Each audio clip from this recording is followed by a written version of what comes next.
Well, Trans Am 2 coming out onto the circuit now. This is their last run for the day, and it's been a weekend where everybody has been swapping positions. There's certainly nothing really at stake this year because it's the first year of Trans Am 2 and everyone's still getting used to the cars. So certainly those guys that are out on track have been pushing very hard indeed to find where the outer edges of adhesion and braking in these cars. Oh look, Mark Jones, I think the real point with TA2, this is a fantastic demonstration. It's been orchestrated to a certain extent by Craig Harris and a few of the other drivers. This is really just a fantastic way to showcase what could be, I think, a real category of the future. Now, I'm a long-time motorsport fan. We've seen so much diversity across motor racing over the years, but you've got to say, a purpose-built chassis that you can hang 3 or 4 different body styles on. You can provide good, close, fast, noisy motor racing. Yes. It's cars that people can see, they can love. The hype over Mustang, Camaro, Dodge Challenger when they get here, all running big, 6.2 litre V8 engines. And nobody really cares This that much. is the way to go. Yeah, nobody really cares that much that it's a crate engine. Everyone's running Chevrolets, and it's not really that much of a concern. They're a great engine that's quick, straight out of the box. So we're going for a start. This time around, Russell Wright, the yellow and grey car on pole position alongside him. The standout driver of the weekend just about, Peter Robinson in that white Camaro. We're underway. Great start by Bob Thorne, the former Mr. Super Cheat from way back. He's in third position heading into turn 1, and it looks like Robinson has taken the lead from the outside line. Russell Wright unable to exploit pole position. Look, absolutely, but I mean that's the beauty of this category as they work their way through turn 2 for the first time. Really pouring all that horsepower to the track. That big LS Chev motor booming as even though it's 8 cars, firing their way down towards turn number 3. This is fantastic racing. Have a look out in front. That is, it looks like car 18. That's the Camaro. Yep, that's Peter Robinson as a race leader. He's already won a race here this weekend. He was one of the first drivers into the class when they announced it. Russell Wright, who's come across from first Group N, historic touring cars, then Trans Ams, and now Trans Am 2 in the yellow and grey Mustang. Chad Cotton, the driver who's come all the way from New South Wales to a race here this weekend. Normally races a future racer in New South Wales, what they call miniature race cars these days. Now driving a race car that is anything but miniature. Firing down the main straight. It's Robinson from Wright, from Cotton, then Thorne, McAllister, the former Canberra or Young-based Ford racer. Great to see him back on track. Then what's that? Stendhal Texter and Scott Texter are 2 cars down to the tail of the field in the other 2 white Camaros. I hope all these new cars that are in crates coming across to us at the moment, but there's not too many white cars amongst them. 3 white Camaros is a bit of a stretch for the commentary team on occasion. As Russell Wright going for a bomb dive on Robinson as we look back to those 2 white Camaros down at the tail of the field. That's Scott Texter, our tail marker on screen at the moment, and the number 92 Camaro. As we look, McAllister there has got through Bob Thorne. Texter actually looks like he's dropping off the pace a little bit. Just doing a car count in my head. I'm just trying to figure out who is the other car that's missing. Of course, we lost Greg Willis in yesterday's race after the collision with Bob Thorne. But anyway, the race continues. Robinson leads, Wright in second place in the yellow Mustang, Chad Cotton in the blue Mustang, the number 8 car right behind. Of course, it's Craig Harris who's missing from the field in the black 88 Ford Mustang. And look, here we go, the full field of booming TA2s, thunder down the main straight, tip it into turn number 1, and have a look, Jonesy, they didn't even lift off, they just poured those cars in hard and fast. This is the sort of motor racing that Australia knows and loves. TA2, bring it on. These cars are thoroughly, firmly planted onto a racetrack. Lots of great big rubber. A bit of aerodynamic with these body shapes on these cars, so they certainly corner very hard. and you've really got to be pushing hard to get it to spin, although it's still reasonably easy to do if you're not giving it 100% of your attention. Absolutely. Just looking at the fastest time, we've got a 1:18.5. Now I'm not sure if that's coming. That's coming up? It might be a new lap record. We'll have to check that one. But a 1:18.5. We've got 1:18.5, 1:18.7, 1:18.9. Another a 1:19.3.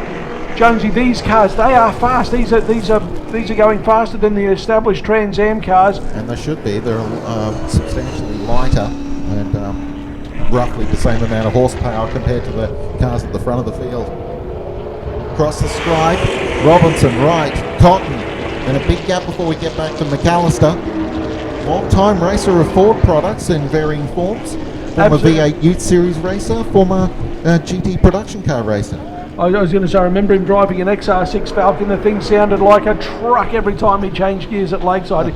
It just about shattered the windows at the control tower. But great to see Ian McAllister back out there, still driving, still racing, still competitive, and most importantly, still having fun. Have a look out in front. We've still got car number 10. That's Robinson out in front, from right, from Cotton. Then McAllister just waiting there, sniffing around, ready to pick up the pieces. Power down, up through those gears. 1, 2, 3, 4, 5. Thunder Road, here we come, down into Snake Gully. Back into the corner, it's still cars 1, 2, 3, nose astern. This is great motor racing. You just know when these cars cut loose, they are going to fly down the track. And it's Robinson leading from right, from Cotton. Yeah, the top three really tight here. Chad Cotton, accomplished racer. Russell Wright, of course, we're very familiar with. Peter Robinson's been racing Oz tracks for years, so certainly Robinson is very familiar with this style of race car. Body shape, of course, substantially different, but nonetheless, it's the same mode of construction. As McAllister leads Cameron Sendall. Sendall's doing all right for a drag racer. This whole cornering concept he's gotten hold of very quickly indeed. Well, I think it's just a case of get the thing straight, put the foot down, and go. And Robbo's certainly doing that at the front of the field in the white number 10 Camaro. Yep, here we go, down into the braking area for turn number 3. Hard on the brakes. Look at the ground that Wright is closing up there on Robinson, but sliding around through that tight hairpin corner. Now down the main street, down that back straight, in towards Snake Gully. Listen to those V8 engines thunder down into the corner. Under brakes for turn 4, right up on Robinson's tail this time. Russell Wright's putting a really good lap together. Cotton just off the pace a little bit. The top three have certainly gapped McAllister there in 4th position. He's not really in a position to threaten anybody in front of him. But Cotton still there, but the real battle is 1st and 2nd. Cotton at the moment might be just looking to pick up the pieces if something goes awry between Robinson and Wright. Look, absolutely, James. I mean, there's an old adage, to finish first you must finish. So if the guys in front of you, if they're going to take themselves out, there's no harm in being there. Hey, look, it works for Olympic gold medalists. Why can't it work here today at Queensland Raceway? So not a bad idea from Chad Cotton. But Robinson and Wright, they're still threading the needle as they work their way down on the back straight again, opening up the lungs on those big Chevrolet V8s. Just listen to that roar. It's just blown them apart. Down into the braking area, they're working hard. It's down through the gears, slide through the corner. Right, he saw the opening there. Yeah, I reckon he's gone, yep, Robbo, you've burned your tyres up. I'm going to try and pick you off now. They're working their way towards Snake Gully. See the overrun on the engine, on the downshift. It's still Robinson, but only by an absolute fraction. Right, pulls out. He's going to have a go now. He's got the car out. He's sniffing for that brake in the slipstream. Here he comes. Robinson, hard, but no, look at Chad Cotton, just like we predicted. He's hanging back there, he's seen the gap, in he goes, and it's horsepower heaven. Robbo's got a great run out of turn 5 just then, picked up the throttle very early and has been able to gap right over the course of the hanger straight. Turn 6 has gone well for him as well. They tip into turn 1, and this is just about the biggest gap that Robinson's had over Wright in the entire race to this point. Cotton coming back into this fight. He's closing in on Wright as Wright perhaps losing a little bit of touch with Robinson, and Cotton wants to make sure that he's still within touch and distance of taking the win here. Robinson leads them down the back straight.